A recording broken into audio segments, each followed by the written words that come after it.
খর্ব করে দিতে চায় তাদের বিরুদ্ধে তোমার জ্ঞানের শক্তি দিয়ে আগাতে হবে।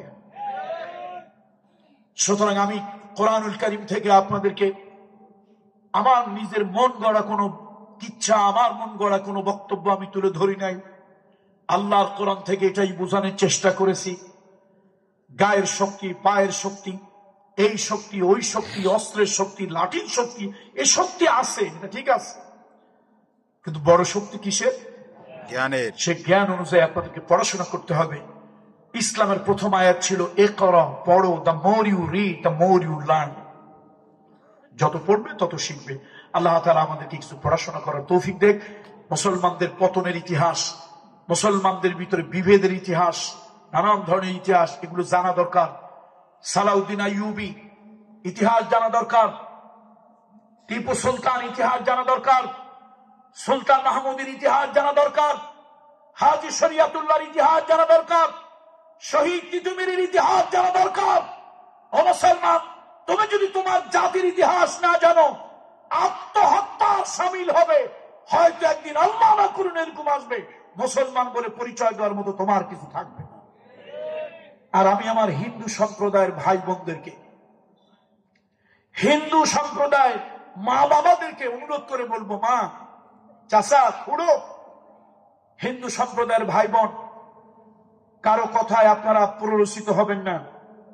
আমার দেশে শুধু ভোট পাওয়ার জন্য, ভোটের জোট করার জন্য অনেক জালিমেরা আপনাদের উপর অত্যাচার নির্যাতন করে, কিন্তু এদেশের আলেম ওলামা, এদেশের দিনপন্থী, ইমানপন্থী, ইসলামপন্থী, ভিন্ন ধর্ম হওয়ার কারণে কোনদিন আপনাদের উপরে অত্যাচার করেনি। নবীজির হাদিস আমরা মানি, আল মুসলিমু মান সালিমান নাস মিন লিসানিহি ওয়া ইয়াদিহি। রাসূলুল্লাহ বলেছেন, ওই লোক মুসলমান যার জিহ্বার হাত থেকে অন্য মানুষ নিরাপদ থাকে। আমরা জিহ্বা দিয়ে আপনাদের উপরে কটু কথা কোনোদিন বলি নাই, আর এই হাত দিয়ে আপনাদের উপরে অত্যাচার নির্যাতন করে রক্তাক্ত করি নাই। আপনাদের বাড়ি ঘর জবরদখল আমরা কোনোদিন করি নাই। যারা করেছে তারা বিশেষ রাজনৈতিক দলের লোক। ওই কথা আমরা হুজুররা বলি না, বললে আবার আমাদের চাকরি থাকবে না। খতিব সাহেব বললে আপনারা মসজিদ থেকে তাড়ায় দেবেন, কামরুল ইসলাম সাইদ আনসারী বললে আগামী বছরের ওয়াজের দাওয়াত বন্ধ করে দেবেন। আমরা জানি কিছু পাবলিক আছে জাতে মাতাল, তবে তালে ঠিক। হুজুরদের ভালোবাসে, যতক্ষণ হুজুরদের কথা তাদের মনোভূত হয়, তাদের দলীয় চিন্তা ভাবনায় যায়, কিন্তু হুজুরদের কথা যদি ঈমান আর আকীদার পক্ষে যায়, তখনই তারা ভিন্ন রূপ ধারণ করে। আল্লাহ তাআলা জাতির প্রতি রহম করুন। পশ্চিম রাজর, আমি তো মনে করি গোটা রাজর উপজেলার ভিতরে একটা ঐতিহ্যবাহী গ্রাম। এই গ্রামের স্বকীয়তা, এই গ্রামের সম্মান, এই গ্রামের ইজ্জত মর্যাদা আল্লাহ ধরে রাখার তৌফিক দান করুন। আল্লাহ তাআলা ওখানেও দোয়া করেছিলাম, ওই যে মোরের মাঠে দোয়া করেছিলাম, আবারও দোয়া করি, আল্লাহ তাআলা আপনাদেরকে সুসংগঠিত থাকার, ঐক্যবদ্ধ থাকার তৌফিক দেখ।